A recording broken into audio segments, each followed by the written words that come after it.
ase na onyame tumi nyame ho Bredintia ama obia promise but obia ntimi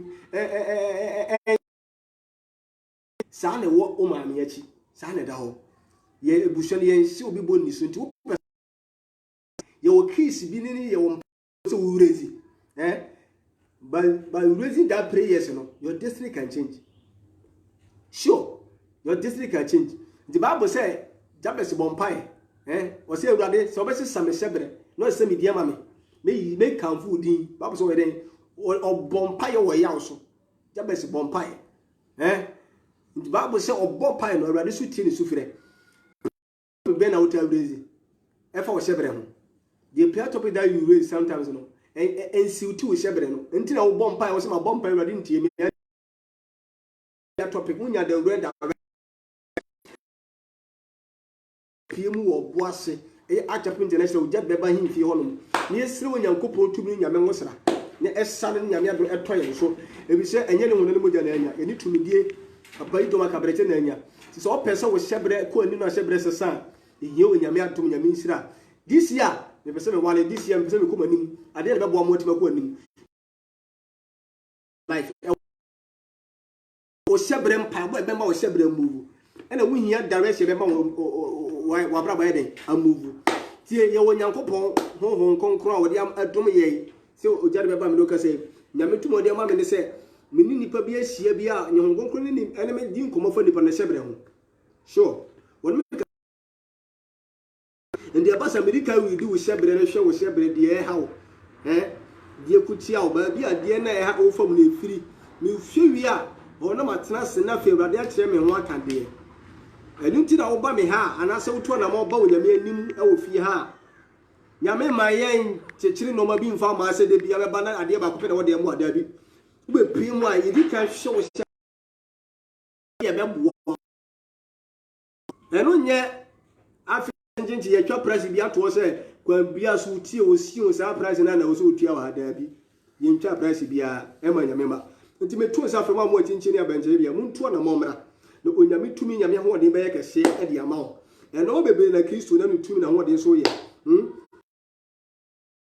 mo se me ya so do ku ada ma mi bia o mudi ne ba ya ma me no ntimi nante ba nsan kan Yankopon se ma me na de wo so de dem ha na ma me ni huri dan se ba adom ni shira na nyame de ama de ma ntimi ma me ntimi so de gira na so me yi mpa ye de mo bi o hwe me what to na mo what tinka Baby, do no make us a bit of comment any kind of issues here. But for number no send the prayer request of mommy. No bomb pie, I can make us be first be out actor, for prayer request, my mom pay more. The see we have so bad when you do an when you do. The Bible saying, Shanka wana, who move from here, a boy a day juma. Into one move from among here, how because Bible shall buy 1 hour, they can spot to the bush. Bible saying, Sika can but already shira no so meboa enti sometimes no o twese wonye sika mani mbuso ansa no yenya meboa o kwa so kita 50 Ghana cedis what's the sin wadu ani abedia amana 30 cedis what's another day my father is 20 Ghana and 12 of reserve into offering kura wanyi bi why because why meanwhile wo almost 50 Ghana cedis wo bottom but what can je wonya me ho ayi ade bi ebebro adwene won ti ase so sanati di sema ebie kwansima 1 minute obetimi de bie gwa na yama sure 1 minute nyametimi de bie kwa nti babi biara wo wa hwe me bia no me pese anytime bi ebo se ma ba online ewure di prayer topic ye fa wo hye me na bobi ebia wo achirichiri gebi ni ma kasa fi South Africa en na anopoya me no kasa yi no me bomb pie o ze me kasa me bomb pie ma na me se onko ye check up okoye obi om so me pressure okoye om se dabi afi do mu no ma bia woni ni padua but wo do mo sekpa na boso mienu ntoma de na kwese mo se memu memu se June mu no mo sa na kwese 2 months no mo de ama no ana me wa 2 months de ama no 2 months because aka di no mo se anyini bebre but afi ye bomb pie direction won koye eno mo man 2 months o man 2 months o man 2 months mega jiro no Yoka meka che ono ntino na che se onyame otumi ade nyina den eye to obi me pese utuo na moba utuo na moba na me abayo mi di nkomo ne na yenti asem But I'm a coin, I saw me 2 months. You May 25th May. I'm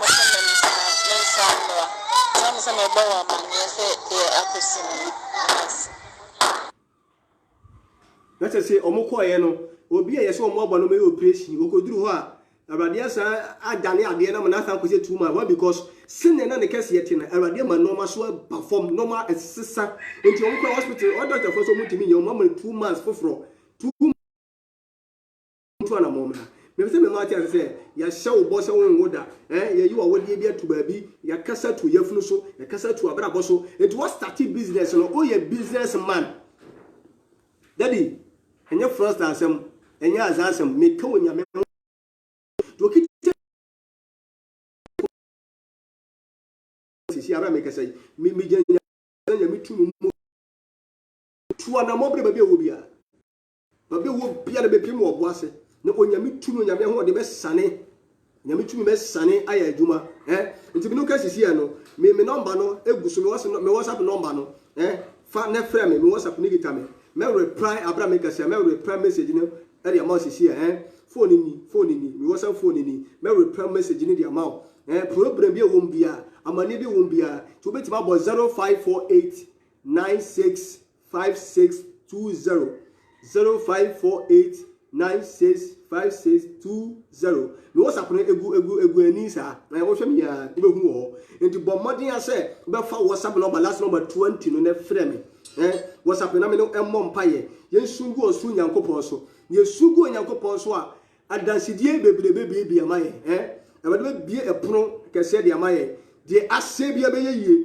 ti ba bia wo hwe me firi bia na frɛ me na me no mmɔ mpaye na already to me be kese de ama wo ba be wo bia wo de hwe me number ni me WhatsApp no phone de gita me no frɛ me na me bɔ mpaye akasa de agu so ade bia obonefo aka fa ho Yesu di me be sesa ya bowdua ya kanomi nsema to so amanie bi obi di oka obi adi usika obi afanyaza kwa bi so bewia wade obi e de wakoto sam wanya abema ne wo court problem bi pese wo frɛ me ne tei anaje wo hwɛ me ne efiada me ye honored kese nti wo be oboase ni mpatamu a bepie mu oboase wo oboase mpatamu a me hyem oboase me nyame ma hyem oboase ne ye honored ene anwumere kese ne nkonua bebubu how be kɔ atete mu so be fi nyame ma so akɔ ti fa hye otirim sɛ Everybody was shit, and the maba when money massano was starting you my pa a yuma Cassia, bro, I didn't answer so. Other 4 to 1 more bra now so ube di a dance here. But Radicassia channel, Mammy Bammy her last 2 weeks. No oba sorry them near bomb pie and the bow of routine up an female meno. I own funeral, but your bomb pie can me to me and some of the dinner, you know. And now, but for the team, I send them my minisca. Then person me matia say baby o hwe me internet wo baby o fie o hwe me sisi to na mo bra ne be ka nyame tumi nyame abasa yesre onyankopon say wo ma ne nsase wo bra boso abayifo ne abosomfo akabere tie tumi biada asori de tie ye ready tumi so ye be domi ase oboni fo djuma what ya se oboni fo hye nyame ba to na mo bra be wo bia wo hyebere ntia wo hyebere obi atsese bibi wo hyebere ho Ose ka se ekwo ne yetu bibi free car no a emaka ni so sesa enti ya shebre ho obi yi center boat bi obi a breki bibi wo abrabo engine nim enu ntina ma no asa wo kwa no asa akopɛ no asa ba o start business jankofo but ne sankofo na be san ho ayeyi agyaw o se wo ye master wa kyerɛ nkora bi adwuma o se nkora be ye agyaw adentia bibia se wo shebre ho ena me pese oba na wade mfa me so repair anything bi ase wo nipa bi shebre ho eno adwuma na na adwuma de se menye ene shebre bia na bibia tochima o shebre bibia tochima o shebre ho ama wade na eya agu ama no ma eya ginsem tuwa na mo na bra me piem oboase ba bia wo hwe me firi bia da me ye all night ene anadwe ye on the 6th of March 2020 hey ene ampaye bedwa ene holiday kesiema o my Ghana but me no ye hyiam de holiday no ye mfa nkotra ba bi enkodi ahuhusem nkonom nsa ye hyiam onyame fi abompaye aka onyame nsem na onyame so afiri oso musu be hyira ne ma tituana mo bra ba bi o muda enkwose wo akonfo odofo adwuma na wo ye na ka obi na nka gu papa enye oni se de wanya ka awie ese de mianka sama to masase mi si mi fie ntima wie mini papa bia na mene ne ntemu ye fine na mi hu se osi asase na osi dan sorry na osi dan no mi ka che se papa so na mombra ne mampa because one kasa wu chocho muncho hu nipa bi ade bi abo ba sunsun be pie papa na ama within 3 days o she adwale sa wa fra mi gura bi officers aguro se den yo that africa no wa pension officer pension pay no onya no kasa mama yin party na Awurade wo do nti na wo kan sam kire enyi obi na Awurade se de nkomo enyi obi na Awurade aka na hindas matter nti se wo Awurade hu mo bo no ko hin kire wa hunu se onya me odo sure me be sofo bi na o ye sofo kasa mi hu de o mi gira me na so bompa ye se Awurade ma mi hu yie sana bra bonete mega tell say Awurade say yo asa no kwa sole Diana wo so kura na e kire se o ye pese o bibi ana me boa wo Diana wan kasa wa tate so ba do bibi sure so nanse no sika bi be ba wo nse brada me mfa saa sika no ho aka de enka no na Awurade mbie kwan na sika no me ka wonsa mbo so da ye na wo gina enye da so na edio ejina edipeni ba bi na wo gina wo wale ana kwanya dan no hu no na be mana ebo so no ma tie tu nsa fre nyame ma bia ye bompa na dui to mo de be kase dia sebe yeye emre because unnim de di wachi unnim de ya fa won enu no wu ye obi ka bi enu but enu wu tie se o mese ade de bia they always you mu kuni pa se ade that their mission see they be mu kuni pa no ma se ade ngoa enti obi abo ho po obi etu nwa na mo timpese unya gidi Awurade mu se de tie be Awurade be kasa ho osoro mu oni mu aseda adansidi bia ohwehwe fi osu Nyankopɔn no obeye mana bam obeye mana bam because when kwafo ba po so no kwafo ne de wa se ye mboro no obeye do wa se ye bono no kwafo otumi ade nyina so ye enti enne awie menu wo hia se onyame akọ onyame difo mi din ye prophet Benjamin Tubo Siakon ebi oni ma di nko na kasa da ebi am no kasa ba ma mo ma nkyerɛ se bra enne me kyerɛ ma kyiri kwan enti am na me de ma kyiri kwan tu dwa se me oboase danse boase asante we oboase we pim oboase a busa se o ba Golden Icon Hotel hono o pe obi a Golden Icon Hotel no wono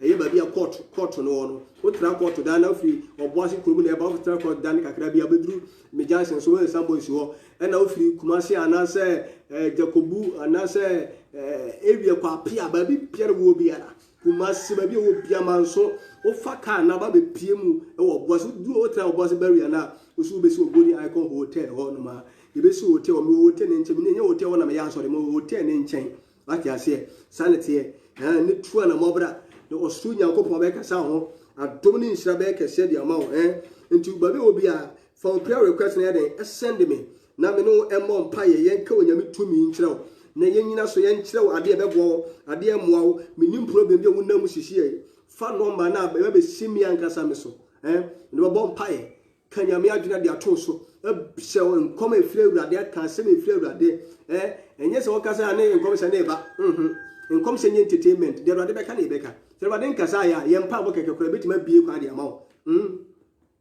asa no kra enye nti mama hu foforo ntie ne mama nka asem bia efiri mitirim dabi ye beka ye betwe Awurade ma Awurade akasa asa ne akasa obi biara okasa dia Awurade bia no oyemfonso bebire ba de wotie Awurade ne ansa no waka asem bia woka bia no onim de oye tuana mabra bia obi tuana mabra onyame tumi onyame ho ode be kese onyame adom be sane abehwew ekwa bia sisi epu bia matutu bia no ode be bia dia ma tuana mabra na Awurade de ne nsa be kan wogie be kese wo so adansidi be kese wo so musuo ni amane bia da osefo na kan to so bia no Yesu din e bitwam eyi musuo ni san bia firi nipa bia bra bom tuana mabra na tuana mo ebepim oboase a na obeyi wo hyebre no ade egu no ma bia se wo hyebre no tuana mabra dofo tuana mabra huni pa bi yale meka se wo yare About them, my do the I ask, what should I be one to ask you? For them, make sure Diana say, no, my children, I can't be a Diana, the obey a Bama bum, the obey a best say, Metsanina. Nanya Copa, they abwama no my day, a year the amount. Tibabi will be a tuanamona bra. The Unyanko Pomba say, ya don't as a phone back, Kasama, and no man united my ye, as on the amount. Did you to me say, on the coffin, the washing and bond obey, what you say? On the coffin, the washing and bond obey. Tibabi will be a no Yandi already in your couple say, dear, what can a baby, Nabomi, what you say? Tidia Radidi. No baby, you can't, dear mammy, Numina. The young consider the Amanibiana. I'm inviting you to come to a come there. No matter your problem, you're doing business, the business is not going on for you. It's not going all well for you. I want you to contact my number. I have a WhatsApp line there. That's the last 20 number. And I have the last number is 12. That's my main number. Even you can call the numbers. But my WhatsApp number is 20, the 21. The last number 20. If you call me or if you WhatsApp me, you get me one in one. I'll pick myself and I'll talk to you. I'll give you direction that will help your life, because something is destroying your destiny. Your life is supposed to be better and more better than how it is now, but because of some problems, some demons and some things that is fighting against your destiny, that's why you are seeing things in this way. But when you take steps and you come to this auditorium, you come and meet me face to face, I pray to Jehovah God will change your destiny. No matter where you are watching me from, I want you to contact my number. I don't know whether you are doing business is low now, things is bad. Call me and I'll pray and I'll prophesy as a servant of God upon your life, and things will change for you. And today will be a no to an amabra. Baby more boss, will be more boss, when you come back as Safa home and the academy. Who your business will be a bon hope or be walk or do so. You might person yourself so cool, you, yeah, or so she was say. Me bomb pie will yes to the Mawa or Shabby. So be it to one and one side, yes, Moja and Canning will be up bon pie, yes, Moja and send Numa to an amabra. The most important, I know a friend of one or 2 minutes, 2 minutes. But be will be a and let they will shame me to an amabra. Now, when you may wow, baby, and the actual what I say. I don't need in Shira, I want Yame Maso, Yamid and Adam Abduni Boni, the D4 and Chibosia. Piala Kumase or Boise, or Nimpotemu Dunka or Fe, Baby Piala, near Dubiase, Baby Piala Fum so, Baby Piala, Tuana Mobra, Kumase Manso, Baby Piala, one crempa, a teaching near Tuana Mobra, the Unyamedin in Sabekam, or should be a quacker said you to him, Tuana Mobra, the Unyamia watching you my pass and or the Beko of Yepa, Yim Pies Empire, the Mawa of Shems here, and Vadim Yokan to the Infantro. Wow, mania, I want to person feel mania beam, Obidwa Kudina as him Dibia, Opesa and Noma Koye Dima. Oh God, oh God, oh God. I will pray for you, I will support you in prayer, and things will be well for you. As I'm talking to you yesterday, Moon say the video baby to ya, your cocoa boy in me, Nana, and say, Nana. I never be a quiet and so on. Mobile. It's amazing, it's amazing, it's amazing. My brain already, if I say, come for you, make us say that you'll be better than a bomber boo, a big better than a bomber boo, and no my bus. I want to turn on a bra. Oh, Bible bomb, Paya, can you mean soon, Samaka, soon, no matter. I shall quiet with the number welcome a former mouth. I'm also be a quanker said there to him. Then I say, also, key was separate one gas, okay, key near Swobu. That means, or separate waka. Na meka bibia cho se car bibi tu omo ani su sisa wankasa de yakoso wo bra bo se enoma bia chese wo bra bom sure wo se wo se enoma bia den asese wo bra bom we se be boa wo se enoma bia den asese wo bra bom wo se no asese wo bra bom yeah, you have to know that things are changing your life, because at first things was better, things was okay for you, but now everything is bad. You're doing so many kind of businesses, but now you don't get money. People promise you, and then they fail you at last. That's why I want you to take a step and come. Take a car wherever you are. When you are in Boise, just come to Golden Icon Hotel, near the Golden Icon Hotel, Acts of Arts Chapel International. Everybody will give you the direction to the church auditorium. When you come and meet me face to face with God Jesus and the mighty hand of God. And your life will never be the same. The Bible said when God sent somewhere to go to Jesse's house, the Bible said he went there, and the Bible told him somewhere to anoint that family. But Bible said when someone saw the brothers of David, he knew that maybe it would be one of them, but God instructed him to go to look for David, one particular guy called David. And the Bible said Samuel take a step, and he set for David, and he anointed David as a king. From that day, David became a different person. Today, I release that oil upon your life in the name of Jesus. As you're watching me, I release that oil upon your life. May you become different in your family, different in your neighborhood, different in your ministry, different in your workplace, whatever you are doing.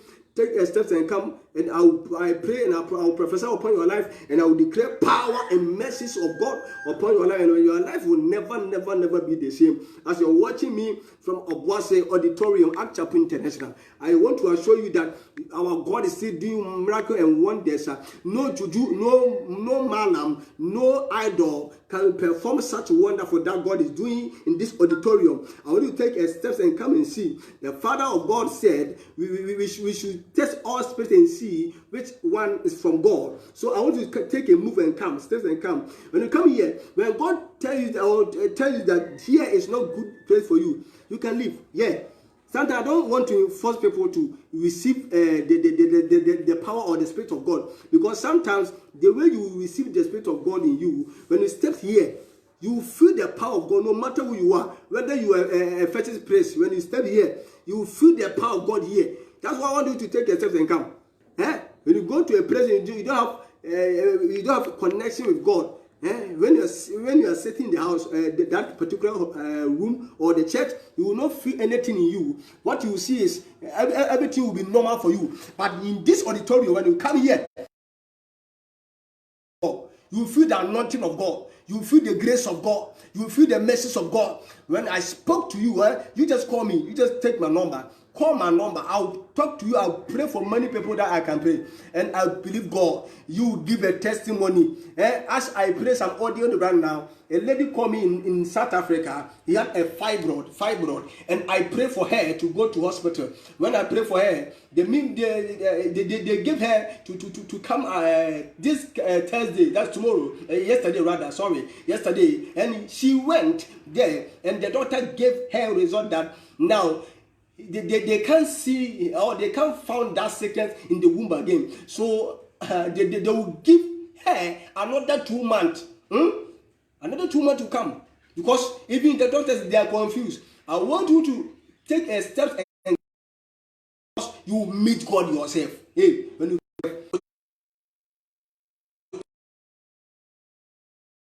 you go higher and higher. To go higher. Great woman, a great man. Take a step and come. Take a wherever you are, wherever you are watching me from. If you have my contact, you can call me, you can WhatsApp my line. Any prayer request that you want me to pray for you, just contact me, and I believe God, everything will be okay for you. My name is Prophet Benjamin Tubosiako. I don't know the kind of problem that you are facing through. Come with your numbers, Come with your numbers, because God is doing wonders and miracle things. I want to invite everyone, every soul who is watching me right now, because God has given His power and His authority to me, that whenever I will release or I will mention the name Jesus, something new happen. So that's the reason why I want you to take a step, and meet me or to call me, so that I will mention that name Jesus upon your life. You have been hearing a lot of name Jesus. I'm talking about the one who died and arose on the third day. This wonderful man, this kind man, this so merciful man. I'm talking about the name Jesus Christ. Bible says when we mention that name Jesus, every knee must bow, and the time must confess that Jesus is the Lord. Jebadidi, Twana Mabra, Yamon Pai, Yesumu Yankoposo. No Tassifon Yankopo, man, no man, I hear the amount. But we will be out, show you be a Twana Mabra, and when I'm showing you Mobo, I'll be a quite said the amount. You work you a town for some, at you work for a Muyania, Yahoo do be a moon. This nation, no nobody for Naka, at all, yes, so by we pray as students of God, we cancel any demonic plot together. As simply Yakabia Bonifor and Yakabia. We destroy and we come against any principality, we come against any demonic pressure, we come against any activities of the devil in the mighty name of Jesus Christ. Believe God said, we turn our mouth on one side of the other, and I will be feminine. One problem will make us do only Ghana how a friend I didn't dance with you. What you are then? Twana brother for Twana bra.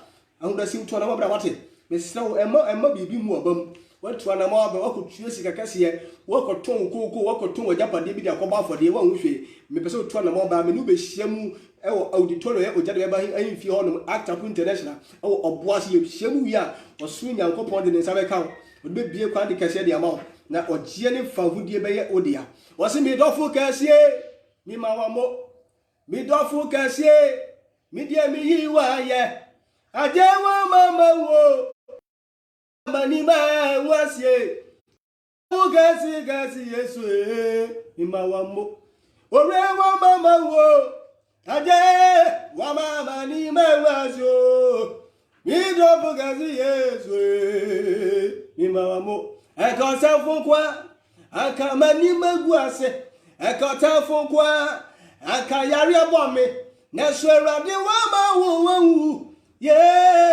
wa ma wani ma wasio mi dofo gasi yesu mi mawamo etu obi si mi nye fenchobi yesi ye ni sika so bi o adona ba adonso adona ya mi so mi nyefo adona ya meza tuana wabra be obia adon bi na ya woza bra na adon ne mbruso mfama adon be do so di amount to be obia fa number na frame na onyame tumi nyame ho de be kese e di amount mi invite special every day bia da ayehyiemu ya asore ye wuko da no pa bia ya asore da ye efiada we ye na nwumre ye honor kese papa de be si wa no osoro ngode nim to na mo ne bra kwasi da no pa bia me ya asore wa so wa ha Saturday alopa from 8 o'clock to 12 o'clock me ye cancel kese wa ha oni mehia oni medi mpona onyame tiase for de nsa be kan ama ade nyina ayeye e de ama me number no eye 0548965620 0548965620 me WhatsApp number ne number ya maboy ai obetima sa frame me ase no aso frame ne ni nkomo obetima sa frame number 0541 189812 0541189812 me yim pai me bom pai de amane me ba bia ohwem sisi Father talk about you obia I pray in the name of Jesus me yim pai de ma wo Yesu Kristo di mo abade emie kwa ma ontre ni mfa nkyerɛ abade ehwie na adom ni nhyira mfa ngu so de o sumut koto amena boni mu abade eyi wo kra mfiri no twe ne kra mehyem ni pabonefo bi omopo ni nguasia de Yesu moja se onyuma se o hyehye abade mo ensi yie wo chi subscribe di mo abade ma de o busa fi no obi emre mu ma wo ensi wo kra yie wa dum moja nti ka amen nyame hyira